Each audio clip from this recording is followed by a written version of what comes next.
name is Maisa Ahmed Rushahia, and today I'm really excited because we have a special guest. Let's meet Dr. Sulaiman. Hi, Doctor. Assalamu alaikum. Hi, how are you? I'm fine, alhamdulillah. It is an honor to have you today. I'm really excited. So can you introduce yourself a little bit? Well, first of all, thank you so much for inviting me on your show. I'm really excited to be here and to meet you and the audience. My name is Sulaiman Al Hasani. I'm the Deputy Dean for Academic Affairs and Resources at the Global College of Engineering and Technology. Background, obviously, I'm Omani. I grew up in a small town in a Sharqiya region. I studied engineering. I was lucky enough to receive a scholarship from the Ministry of Higher Education at the time. I received a scholarship to study engineering, in particularly electrical and computer system engineering. So I did that overseas, abroad, in Australia, Monash University. And then I completed my postgraduate studies at the same university. I worked there for a bit, and now I'm here in Global College. I started as a lecturer in the year 2016, and then I progressed to head of department, and then Deputy Dean for Admin and Resources, and now I'm serving the college as a Deputy Dean for Academic Affairs and Resources. MashaAllah. So, Doctor, basically I'm going to ask you a simple question. So, may I start with the first? Yeah, please, go ahead. So, the first one, can you tell us a bit about your journey and what brought you to Gcet? Well, I think I covered part of my journey. So, as I mentioned, I studied abroad. I studied engineering, electrical and computer system engineering, and then I specialized in signal processing, in particular, for biomedical machines, for MRI, which is magnetic resonance imaging. And I joined Gcet in the year 2016. It was the second year of its establishment. So I joined Gcet. It was back in the days. It was operating from another building in Bosher. It was a small college, very small team, very small number of students.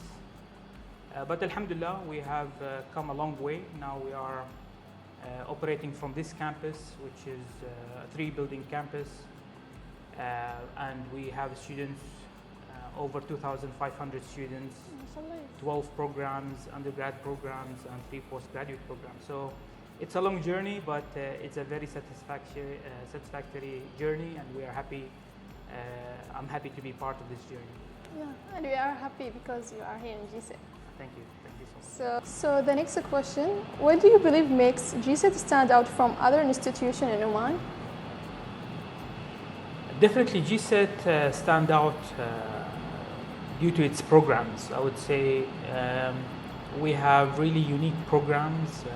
Our programs are aligned with the Oman Vision 2040. Our programs are aligned with the Industrial Revolution, the 4th Industrial Revolution.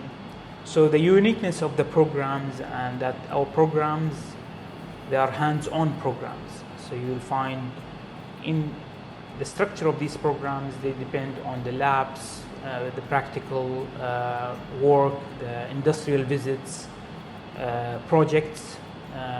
You will find a lot of projects embedded within the curriculum. So the experiential learning, the hands-on approach that we adopt in our programs. The other side, obviously, the environment. It is inviting environment for the students to learn. Obviously learn under the supervision of the lecturers and the staff, but also be more independent learner. Be able to learn and experience themselves. So that's what I think we are trying to push forward. That's cool. As a college. So the next one, how do you like to spend your time when you are not on campus? Okay. I know that you asked me to keep the answer short because you are busy, but I have a family. I have 3 kids, and basically my day is occupied either with the college, and after I go home, it's occupied with my kids. We like to go out and do fun things sometimes, you know, go to the cinemas, go to explore Muscat. So yeah, I would say my weekdays are occupied with my kids, and in the weekend, usually I like to go back to the village or explore new part of Oman. So I like to camp, I like to explore new towns, new cities in Oman. That's cool. I love your answer, especially about your family. Thank you so much. So what is one thing your colleagues or students might be surprised to learn about you? My colleagues, okay, that's a good question as well. MashaAllah, you have really good questions. So I don't know if my colleagues, some of them they know that I like to cycle long distance. Yeah. You know, I like to ride the bicycle. So I think one of the journeys I took is from Mu'abela all the way to Qorom and back, and sometimes I go to Barka and back. These days not much, but previously I used to cycle long distance. Interesting. This is cool. So the next one, are you more a morning person or a night owl? I'm a morning person. Of course. Morning person, yes. Me too. I go to bed at 10. That's it. I cannot stay awake after 10. Unless I have, deadlines I have to meet and need to work hard to complete tasks, then yes. But usually 10, 11 maximum, it's bedtime. So if you could instantly become an expert at anything, academic or not, what would you choose and why? Okay, so yeah, if I want to be an expert on one thing, there is something fascinating these days, and obviously I'm interested to learn more about and to increase my knowledge, and I wouldn't say be an expert, but I like to learn more about the human robots and human AI interaction. Cool. Yeah. I think AI and robotics are going to affect our lives. They have affected our lives, but they will affect more. And I want to understand this interaction and how it's affecting, impacting the human life, both physically, physiologically, and psychologically. That's good. And the other thing I want to be an expert, or I'm trying to be an expert in, is tasting coffee, different coffee. And now I think it's a trend. People like to experience different cafes and try different coffee. Actually, as a student, we love to use AI. I know you like to, I know that you like to use AI a lot, yeah. There is no issue of on using AI as long as you know how to use it ethically and accurately. I agree with you, yes. You should use it in the correct way. That's what we are encouraging here as well. We encourage our students to make use of AI, but consider the ethical aspect of it. AI is just like any other tools available, in the past or recently. So as long as you know how to use it, make sense of it and use it ethically, then your lecturers will be fine with that. But just you need to use it ethically, because let's face it. When you go to the workplace, you will compete with other people who are using AI. Yeah. And if you don't use AI, the managers or your bosses will expect work to be done faster because other people are using AI. So you have to learn how to use AI, but again, use it ethically. I truly agree with you. Yes, correct. So what was your childhood like growing up in Oman? Like any funny or memorable school stories? Right. There are a lot of stories. I had a really good upbringing. I had really good childhood. Um, obviously, I was raised in a small town in الشرقية region, جعلان بن أبو حسن. One funny story would be back in the days. Obviously, I didn't visit Muscat much, and the first time my family asked me to go and join them to visit Muscat, I asked them a question. I said, "Do I need a passport to visit Muscat?" So everyone laughed at me at that time. The other thing is, growing up, I used to have rabbits, raised rabbits in our farm, and I think that was stories with the rabbits, and you see the rabbits roaming around and digging holes, and after a while you see small bunnies coming out of the hole and for the first time. So there are a lot of nice stories. Yeah. I understand you because I'm in Musandam, and I thought if we want to visit Muscat, we should have our passport. Yeah, for that. So. But now we live in Muscat, yeah? Yeah, we live in Muscat. So what was your favorite subject at school, and what kind of student were you back then? My favorite subject, I would say almost all subjects were good, except one. But my favorite was math, I would say. Maybe because I was good at it. I used to be, not anymore maybe. So math was something I was really good at, especially, when there's a question like prove that this is the answer, I remember back in the days, the teacher would ask me to come to the front of the class and explain to the students. Yeah, that's good. So maybe that's what made me like the subject more, because the teacher actually helped me build the confidence. And I think math was a good subject. Easy to understand, logical, and I was good at it. That's why I liked it. I think you're smart since you love math. Okay, so what's your go-to comfort food after a long week? Comfort food. I would say comfort food.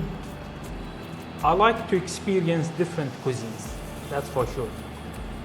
I like grills. You like steak, mashakik. So I like my proteins. So I like grills. Okay, when you were a child, what did you dream of becoming when you grow up?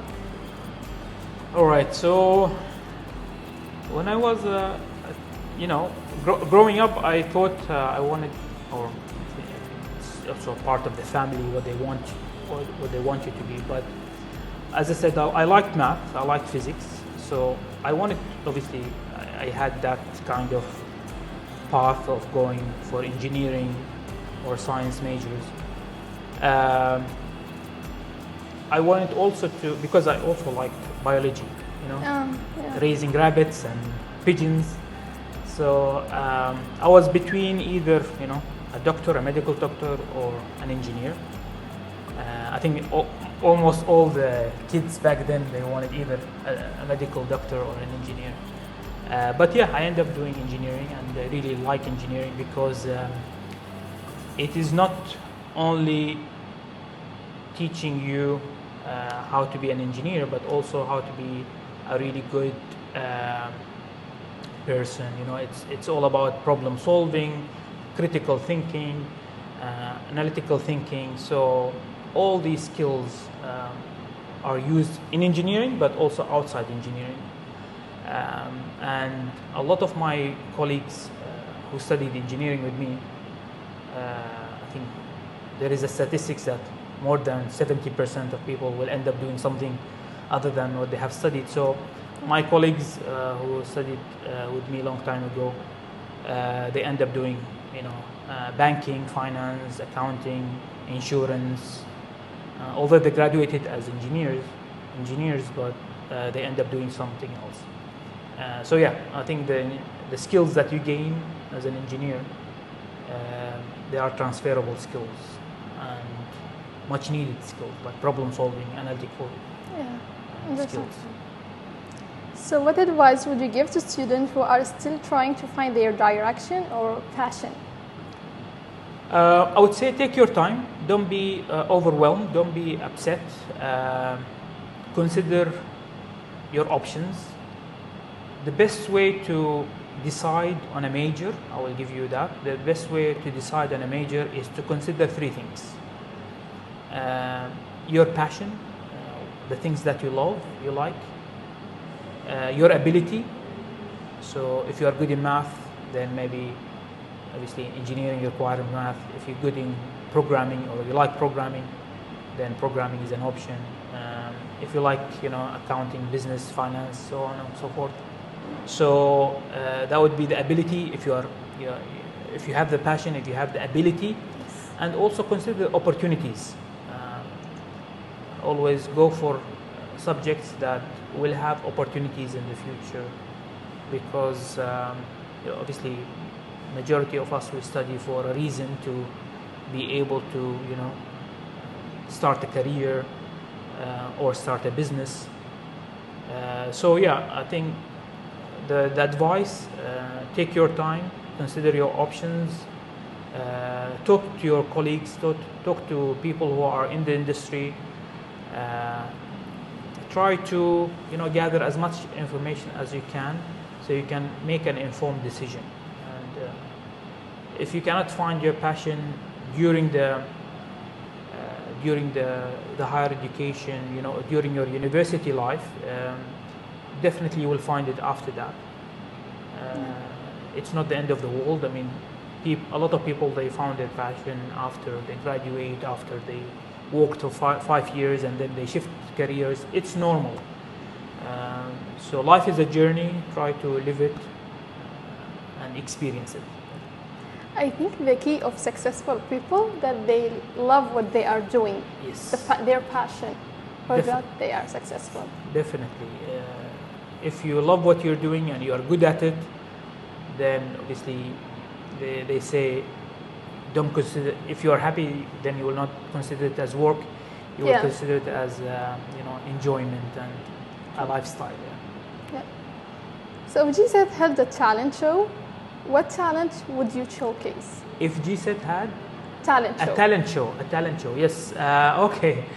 I wouldn't say I'm talented, but I think I know how to cook. Oh. So That's nice. I like to cook different dishes. Also, I used to draw like caricature, like the different characters with funny quotes or capture or something. So I would say these two. That's cool. That's so cool. I tried al-inshad, but I'm not good at it, so I stopped. It's okay. So the final question, we have to ask it. Okay.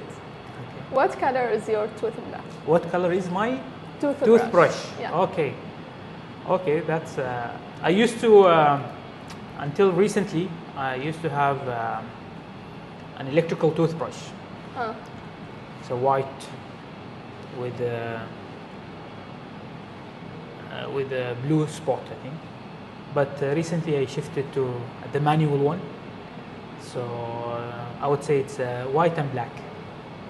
Yeah. So, doctor, what does it mean, the toothbrush? What? Like, what is the reason for this question? It's just a question. Thank you. The name of the podcast. The name of the podcast. Yeah. So thank you very much for giving us this opportunity. Thank you. It is an honor to have you today with us. So, Johnson. Thank you so much. It was really a fun time spent with you. And me too. Thank you so much for the creative questions and different questions. I wish you all the best with your podcast. Thank you so much. Hopefully it will be popular with the students, and I know it's popular with the students, and they will find it entertaining as well as useful, inshallah. I appreciate that. Thank you. Thank you so much. Thank you. You're welcome. Thank you, everyone.